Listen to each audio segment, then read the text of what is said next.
Alors, je vais parler de la crise sanitaire. C'est dangereux, je le sais bien. Mais je trouve que cette crise a servi de révélateur sur bien des points de caractère. J'ai trouvé très surprenant depuis plusieurs mois, depuis plus d'1 an, de voir comment l'autre réagit. Et pas seulement l'autre, mais moi aussi, je me suis surprise à avoir des comportements que je n'aurais pas imaginés. C'est une crise inédite et comme dans toutes les crises inédites, eh bien, nous avons réagi avec des peurs, de la colère, de la suspicion, de l'insouciance pour certains. Et en général, ça a surgi sans prévenir. Et parce que cette crise est générale et qu'elle touche aussi au domaine politique, parce qu'elle suscite du coup des prises de position gouvernementales, elle a aussi révélé quelque chose de notre rapport à l'autorité, un rapport qui est plus ou moins fluide ou facile. Alors, je n'irai pas plus loin sur la question de la crise sanitaire, mais par contre, c'est intéressant de s'arrêter sur notre rapport à l'autorité. Notre éducation, notre culture ou simplement notre personnalité vont faire qu'on n'a pas tout à fait la même façon de considérer ceux qui sont au-dessus de nous, ceux qui prennent des décisions. Certains vont suivre comme des moutons, sans rien dire, sans broncher, et d'autres, au contraire, les moutons noirs se rebellent presque par principe. Voilà, on n'est pas d'accord. Puis entre les deux, vous avez toute la palette des postures. Ces différences, elles vont se sentir, par exemple, en famille, entre les frères et sœurs qui ne vont pas avoir la même attitude vis-à-vis de leurs parents. Elle va se sentir à l'école, vis-à-vis des professeurs, ou au travail, bien sûr, dans les rapports entre collègues. Et en fait, ça se sent dans tous les groupes humains. Vous pouvez être au cercle de tricot, au club de foot ou à l'église. Le rapport à l'autorité revient forcément à un moment sur le tapis. Et dans les églises, une proportion non négligeable des tensions, des conflits, des malentendus, voire des divisions, vient non pas de la doctrine, comme on pourrait s'imaginer, mais plutôt de la façon de vivre l'autorité et d'avancer ensemble, de prendre des décisions ensemble. Alors évidemment, ça c'est encore pire en temps de crise, puisque nous sommes plus fragiles, plus instables. Et avant de terminer sa lettre, l'apôtre Pierre, donc c'est la lettre que nous lisons depuis le mois d'avril, l'apôtre Pierre qui s'adresse à des chrétiens en crise, quand on est persécuté, on est en crise. Cette crise de la persécution, mais qui nous rejoint aussi différemment, dans cette période déstabilisante que nous traversons. Pierre donc aborde cette question des rapports d'autorité dans l'Église au chapitre 5, les versets 1 à 7 que je lis maintenant. J'encourage maintenant ceux qui parmi vous sont anciens d'Église. Je suis ancien, moi aussi, je suis témoin des souffrances du Christ et j'aurai part à la gloire qui va être révélée. Alors voici ce que je demande aux anciens. Prenez soin, comme des bergers, du troupeau que Dieu vous a confié. Veillez sur lui, non pas par obligation, mais de bon cœur, comme Dieu le désire. Agissez, non pas par désir de vous enrichir, mais avec ardeur.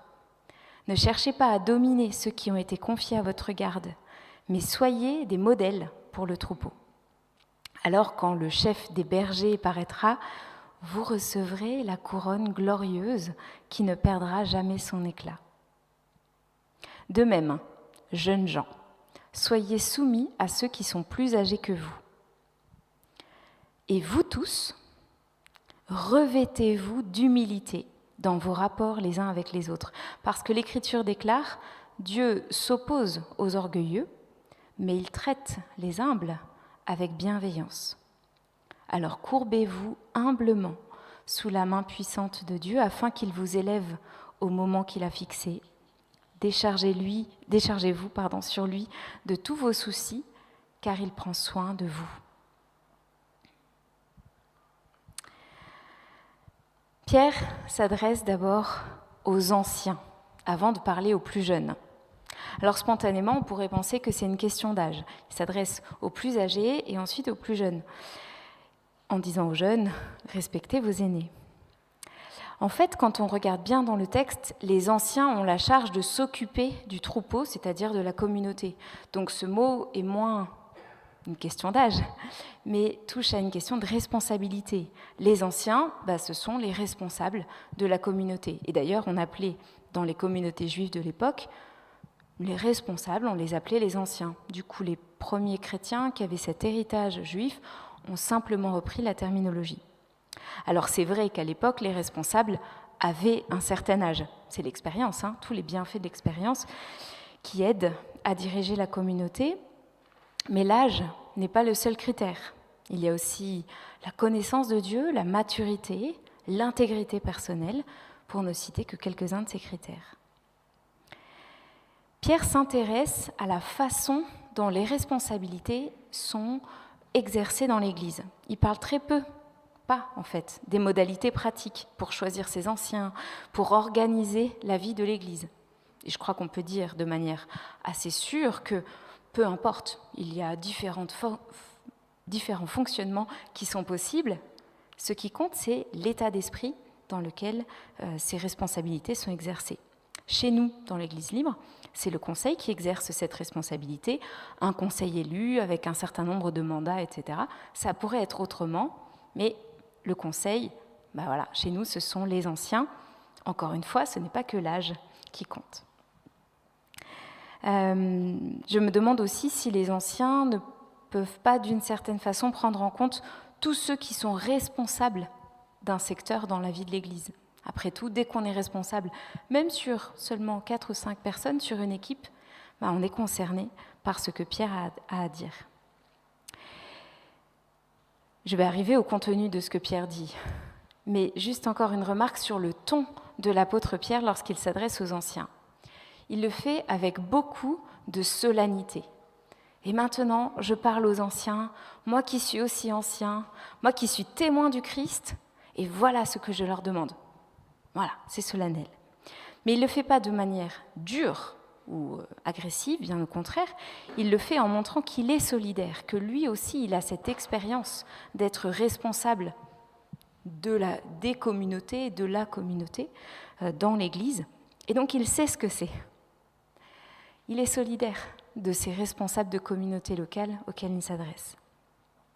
Mais il insiste aussi que ce qu'il a à dire n'est pas seulement le résultat d'une expérience partagée, c'est aussi un message qui vient de la part de Dieu, parce que lui, il est apôtre, témoin oculaire des souffrances du Christ. Il a vu le Christ, il a connu le Christ intimement, et il est aussi témoin dans toute sa vie de la bonne nouvelle du Christ. Lui-même, quand il est rejeté, battu, condamné, accusé, lui-même, il est témoin de tout ce que le Christ est et a vécu. Donc c'est à ce titre-là qu'il peut dire avec beaucoup de solennité qu'il exhorte les anciens à vivre leur autorité d'une certaine façon.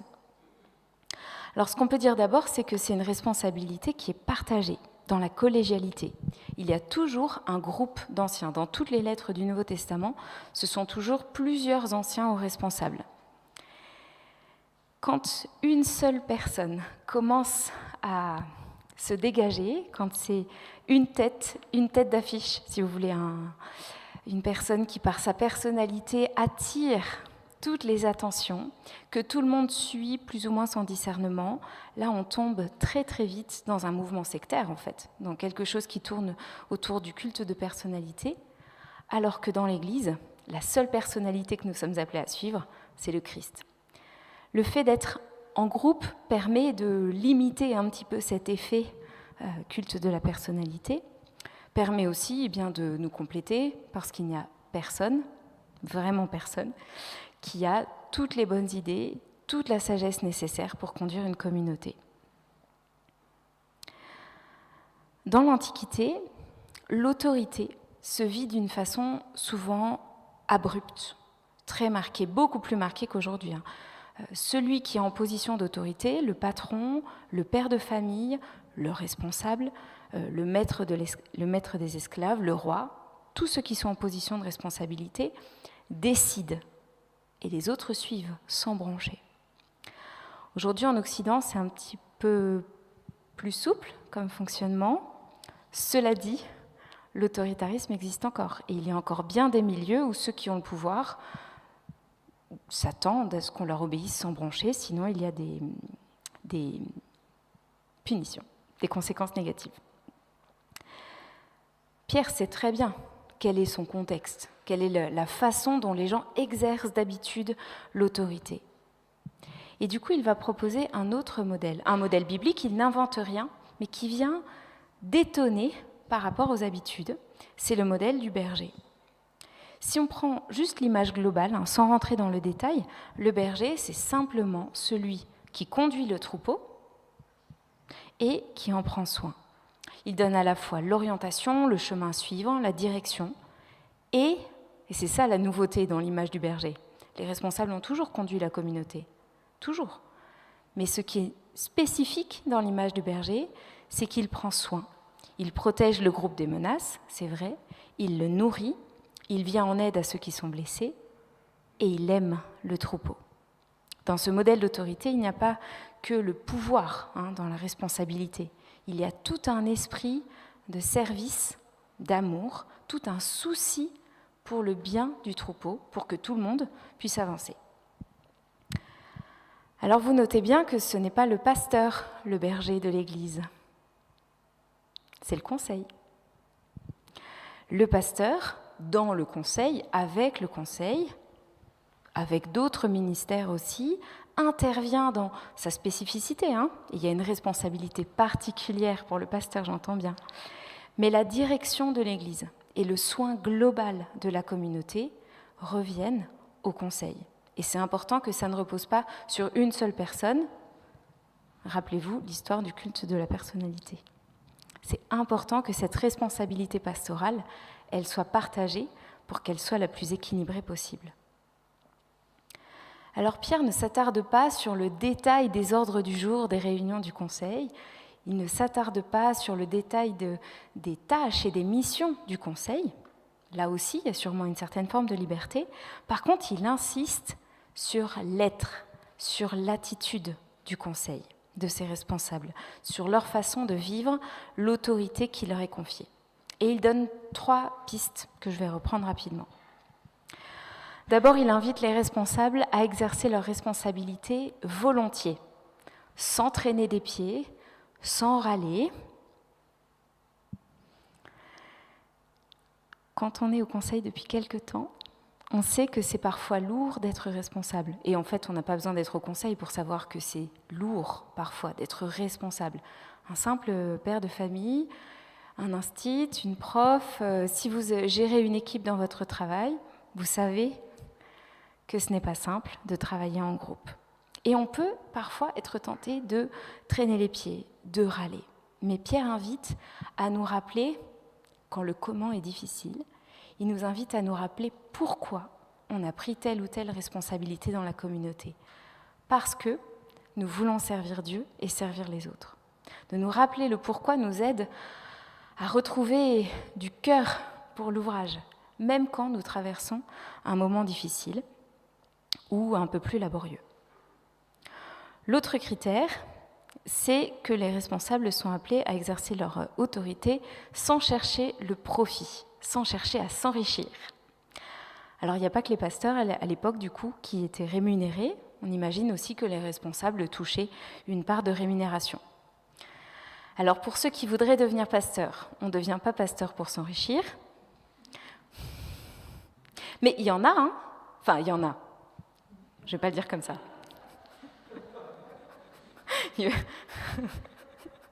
C'est pas ça que je voulais dire.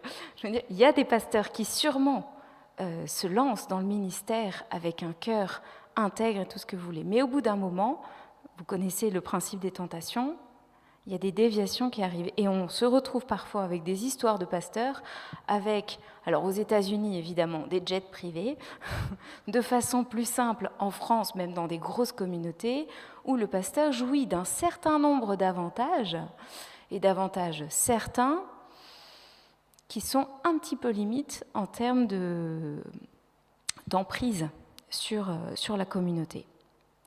On ne devient pas non plus trésorier pour détourner la caisse. Je connais des cas, pas dans l'Union, mais j'ai entendu parler de cas. Et je trouve que c'est très bien. Vous voyez, Pierre n'est pas du tout naïf. Et il dit, voilà, il y a des tentations, il y a des difficultés. Donc c'est important aussi d'avoir des précautions. Je trouve que ce qui est mis en place pour la tenue des comptes dans notre Église est, par exemple, très, très sage.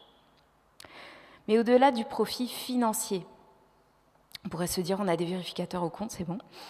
Au-delà du profit financier, je crois que Pierre encourage les responsables plus largement à ne pas profiter de leur position, à ne pas profiter de leur statut ou de leur autorité. Et c'est ce qu'il dit quand il appelle à ne pas dominer sur la communauté. Cette responsabilité, ce n'est pas une responsabilité qui nous donne du pouvoir pour écraser, mais c'est un service d'abord rendu à l'Église. Et l'ardeur du cœur, la sincérité, souligne que dans ce service, il n'y a pas d'arrière-pensée. On ne le fait pas avec des intérêts cachés, mais on le fait par amour pour Dieu et par amour pour les autres. Pour exercer cette autorité, Pierre invite à être modèle dans le troupeau. Ça fait peur, ça met la barre très haut. Je crois que l'idée, c'est d'essayer de gouverner par l'exemple, de s'appliquer à soi-même les principes qu'on recommande aux autres, de faire ce qu'on dit. Ainsi, le chemin pastoral, chemin collectif, collégial, c'est d'abord un chemin intérieur, un chemin pour laisser Dieu nous transformer en tant que disciples à la ressemblance du Christ. Parce qu'il y a quand même une remarque. Vous voyez cette image du troupeau. Lorsque l'on dit que les anciens sont les bergers de la communauté, il ne faut pas oublier que les anciens sont aussi dans le troupeau, qui sont aussi des moutons dans le troupeau.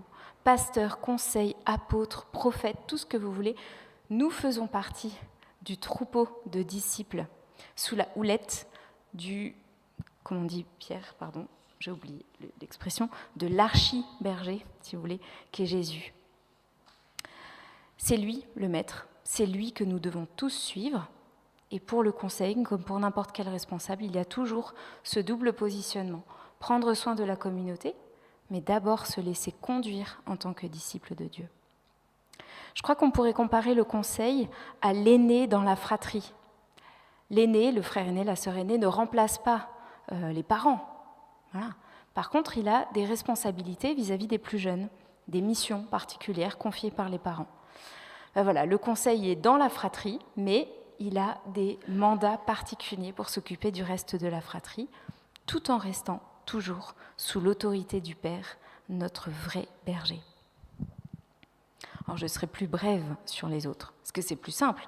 Les jeunes, vous obéissez, c'est tout, c'est comme ça. Et non, les jeunes, c'est tout le monde, c'est le reste de l'Église. Ceux qui sont plus jeunes, bien sûr, puisque les responsables étaient plus âgés, mais aussi les retraités et aussi les anciens membres du conseil. Donc, en fait, Pierre nous livre un secret de jouvence. Si vous voulez rajeunir, vous allez au conseil et vous en ressortez. Soumettez-vous. La soumission dont il est question, c'est le respect de cette charge pastorale du conseil, de cette part d'autorité qui lui est confiée pour gouverner l'Église. Et je ferai 2 remarques. Notre société évolue vers des rapports d'autorité moins marqués. C'est un fait, c'est comme ça. Cela dit, n'entrons pas tout de suite dans le cliché de « les jeunes ne savent plus rien respecter ». C'est bon, on trouve déjà ces remarques chez Socrate et Platon, et même avant, dans les civilisations égyptiennes, mésopotamiennes. Ceux qui refusent qu'on leur dise quoi que ce soit, ceux qui refusent d'entendre raison, ceux qui veulent toujours avoir le dernier mot, en fait, ce n'est pas une question d'âge, c'est aussi une question de personnalité. Donc on peut être jeune, on va dire immature, dans ce sens-là, à n'importe quel âge. Pardon. Hop. Et puis, je mettrai une deuxième limite à l'image du troupeau. Tout à l'heure, je disais que les bergers font partie du troupeau, et maintenant, je dirais que les autres, les jeunes, sont dans le troupeau, mais pas un troupeau... Je vais le dire autrement. Dans l'Église, qui que vous soyez, ne soyez pas des moutons. Alors là, il y a Guy qui va me fusiller du regard, désolé. Non. Ne soyez pas des moutons. Pierre a invité dans le chapitre précédent, au chapitre 4, chacun à prendre sa place dans l'Église en exerçant les dons que Dieu lui a confiés. Chacun est appelé à prendre sa part activement avec ce qu'il est, avec tout ce qu'il peut faire, dans le service les uns des autres, joyeusement. Chaque membre a sa part. Dans l'action, bien sûr, ce n'est pas que le conseil qui fait, tout le monde est appelé à participer, mais aussi dans la réflexion. La collégialité dans le conseil permet d'éviter certains écueils, mais il y a toujours des angles morts. Et il est bon, vraiment bon, que la communauté participe à la réflexion globale, par des remarques, des questions, des suggestions qui peuvent prendre toutes les formes que vous voulez, par mail, en assemblée générale, tout ce que vous voulez. C'est important qu'on avance ensemble et qu'il n'y ait pas un fossé entre les jeunes et les bergers. La soumission, ce n'est pas une obéissance apathique, complètement passive. Je crois que c'est essentiellement le respect. Et en fait, on peut tout dire, même à ses supérieurs, en dehors de l'Église. On peut tout dire, on peut tout évoquer, on peut tout travailler si on le fait dans le respect. Le respect basique de l'autre, mais aussi le respect des fonctions reconnues. Et Pierre va un petit peu plus loin que le respect, il invite à l'humilité. Et ça vaut pour tout le monde dans l'Église, il le dit, pour tous. De peur qu'on croie que c'est seulement ceux qui ne sont pas au conseil qui sont invités à être humbles. Et non, tout le monde est appelé à être humble, responsable, petit, nouveau, membre fondateur, tous appelés à l'humilité. Et c'est logique, pour avancer ensemble, il faut que tout le monde joue le jeu. Si les responsables sont irritants, dominateurs, tyranniques, la communauté se découragera. Alors il faut que l'autorité exercée soit bienveillante, constructive, fraternelle. Mais si les membres de l'Église sont ingérables, le conseil se retrouve coincé. Donc chacun doit faire sa part pour que ça marche, comme dans toutes les relations. Au-delà de son utilité pragmatique, je crois qu'on n'a même pas besoin de démontrer, l'humilité est essentielle dans l'Église, dans toutes les relations, à tous les niveaux, tout simplement parce que c'est le style de Dieu. Dieu, le grand berger, s'est fait agneau en Christ, sacrifié pour nous sauver. Lui, le roi, le créateur, le maître tout-puissant, glorieux, s'est fait serviteur, humble et même plus humilié, lavant nos pieds pour nous restaurer. Et notre vocation première dans l'Église, c'est d'apprendre à vivre avec Dieu, comme des familiers de Dieu, mais d'apprendre aussi à vivre comme Dieu, en ayant ces traits de familiarité, ces traits reconnaissables de ceux qui appartiennent à Dieu. Être humble, c'est plus qu'une qualité, c'est une marque de fabrique. On appartient à Dieu et c'est une marque de fabrique qui se vérifie dans la relation. Les humbles cherchent à honorer les autres et à leur rendre service. Et l'humilité, ça s'apprend, comme tout. Dans le contexte de l'Église, nous avons des cultures, des expériences, des convictions différentes. Et c'est parfois difficile, de prendre sur soi pour suivre un autre, pour renoncer à certains fonctionnements, pour le bien d'un autre, ou de reconnaître que s'il y a un problème, il ne vient pas que d'en face. Mais ces difficultés, ces moments laborieux ou ces moments de tension sont en fait des opportunités, des occasions pour nous d'apprendre à exercer l'humilité. Des occasions où Dieu travaille notre caractère en nous apprenant à lui ressembler un peu plus, à renoncer un peu plus à notre ego et à prendre un peu plus en compte les intérêts de l'autre. Je crois que la volonté de Dieu, c'est que nous fassions ce qui est bien et juste, toujours, de se focaliser sur ce que nous faisons, mais toujours avec une attention à la façon dont nous faisons les choses.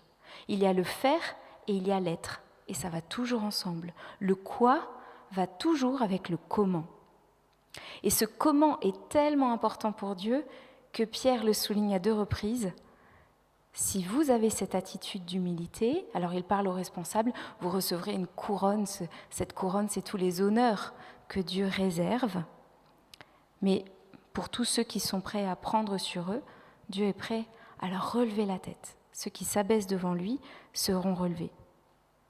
Alors pour moi, c'est un petit peu un mystère, ce qui est défini par ces récompenses, ces couronnes, ces trophées.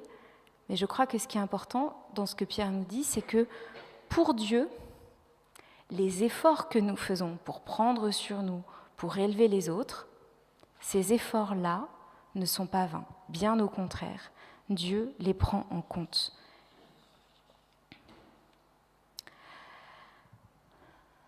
Voilà, la volonté de Dieu, c'est de nous transformer en profondeur dans notre être pour que nous lui ressemblions dans ce que nous sommes et donc dans ce que nous faisons.